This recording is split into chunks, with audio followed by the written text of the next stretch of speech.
Darlene Mosley has been a mail carrier in rural Clark County, Alabama for 19 years.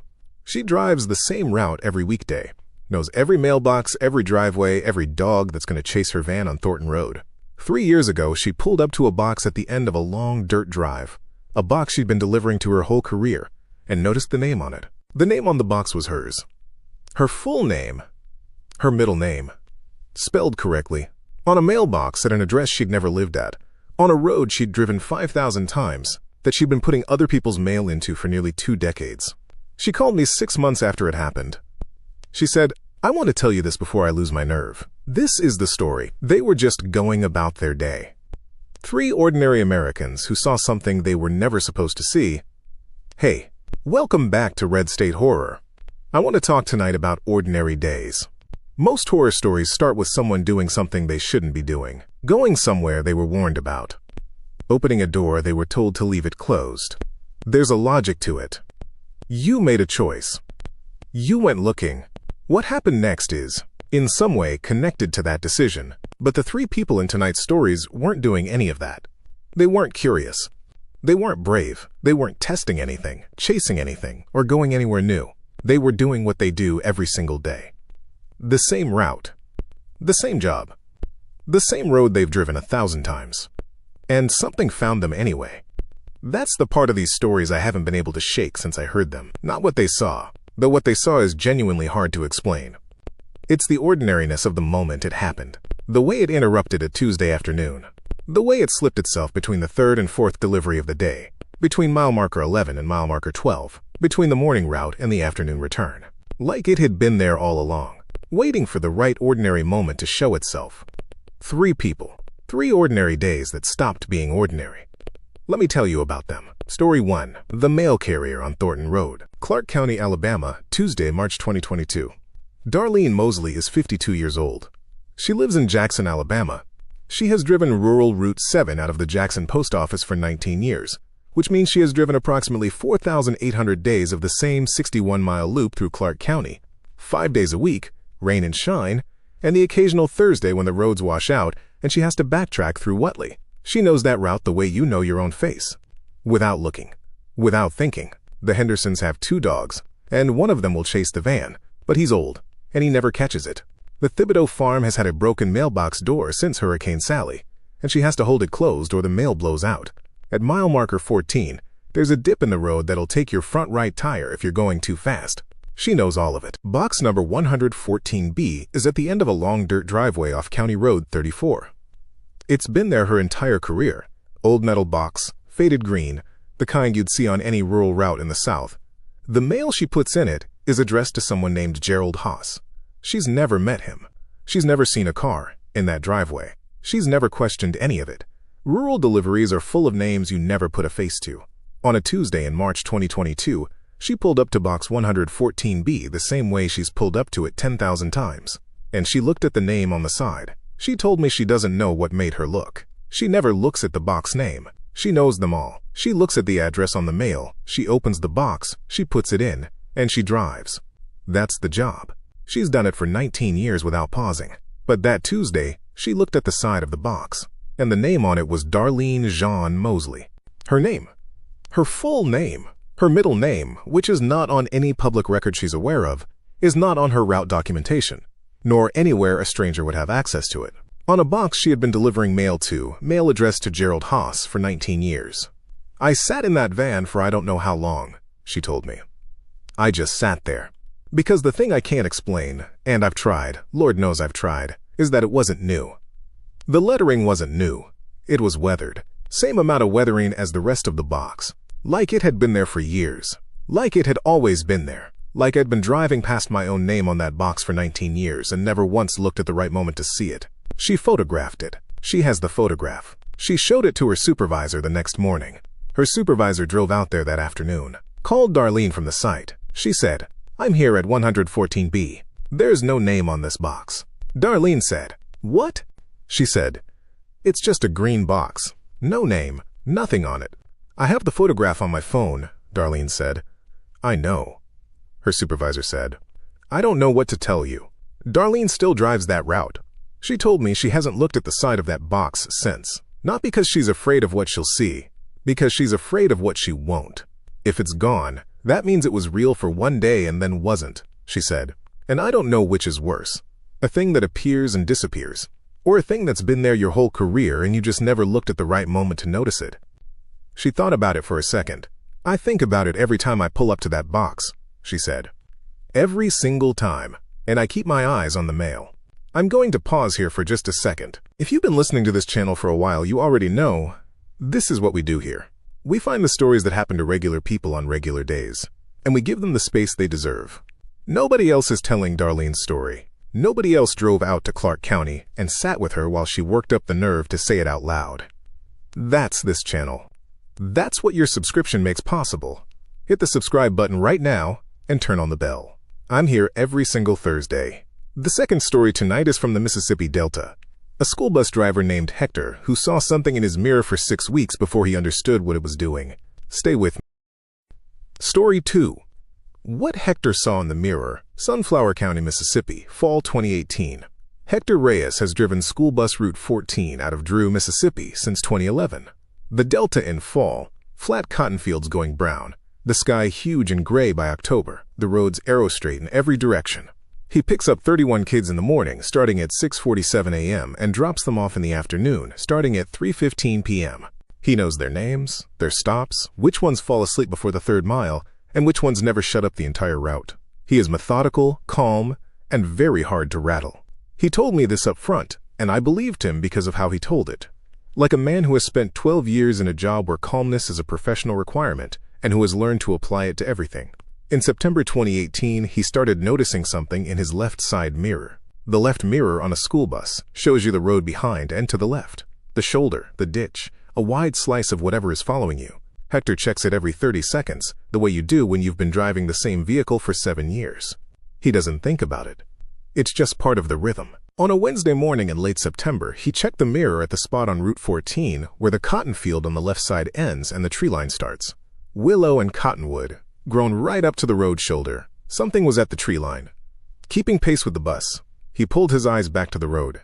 Checked again 15 seconds later. Still there. He described it to me the way someone describes something they've spent a long time trying to find the right words for. Carefully, with pauses, revising as he went. It was about the height of a person, but wrong in the proportions. Too tall. The way it moved, it wasn't walking. It wasn't running. It was just keeping up. Like it was floating through the tree line at exactly 35 miles an hour without any of the movement that would imply. He paused. I know how that sounds. I'm telling you what I saw. He didn't say anything to anyone. He's a school bus driver. 31 kids in the vehicle. He did his job. It was there the next morning. Same tree line, same section of Route 14. Same keeping pace movement. It was there 14 times over 6 weeks. Always in the morning. Always at that same half-mile stretch of tree line. Never in the afternoon. Never anywhere else on the route. After the 4th time, Hector started paying closer attention. He was looking for patterns, the way a methodical man looks for patterns. What it did, when it appeared, how long it stayed. He noticed something on the 9th or 10th appearance. When he looked directly at it in the mirror, not a glance, a full look, eyes off the road for 2 full seconds. It stopped. Not stopped moving. Stopped in the sense of becoming completely still while the bus continued forward. Like it had noticed him noticing it. Like it was waiting to see what he'd do. I looked away first, he told me. Every time. I looked away first. I'm not sure why. Some instinct about not holding eye contact, I guess. And when I'd check the mirror again, it would be gone, I asked. Gone, as in moved back into the trees. Gone, as in not there. No movement. No shape. Just the tree line. He paused. The thing that stayed with me all these years is what it felt like when I held the look. Those 2 seconds. It didn't feel threatening. It didn't feel angry. It felt like... He stopped. Tried again. It felt like being recognized. Like something out there in that tree line at 6:55 in the morning knew who I was and was acknowledging it. I don't know what to do with that, he said, but that's the truest way I can put it. After 6 weeks, it stopped appearing. Route 14 went back to being just a road. Hector still drives it. He checks the mirror at that tree line every single morning. It's been 6 years, he said. It hasn't come back. But I look. Every morning, I look. I don't know if I'm hoping it will or hoping it won't. He thought about it. Both, I think. Story 3. What Earl found in the Southfield, Decatur County, Tennessee, summer 2019. Earl Finch is 72 years old. He has farmed the same 180 acres in Decatur County, Tennessee for 44 years. He grows soybeans and corn, and a small section of hay for a neighbor's cattle. He is up at 5 a.m., out in the field by 6, back in the house by dark. He has been doing this since 1980. He is, by his own description and by every impression I got from 2 hours of conversation, one of the most grounded, no-nonsense men I have ever spoken to. He called me because his daughter had heard this channel and told him he should. He said he didn't know about podcasts or YouTube, but he knew he wanted to tell someone, and she said this was the right place. I'm glad she did. In the summer of 2019, Earl was running the combine through the South Field in late July when he noticed the circles. Not crop circles in the dramatic sense. Nothing elaborate, nothing geometric, nothing that looked like it came from a movie. Just circles in the soybean rows. Sections where the plants were visibly shorter, slightly yellowed, growing at maybe half the height of the surrounding rows. Each section is roughly circular. Each is about 15 to 20 feet across.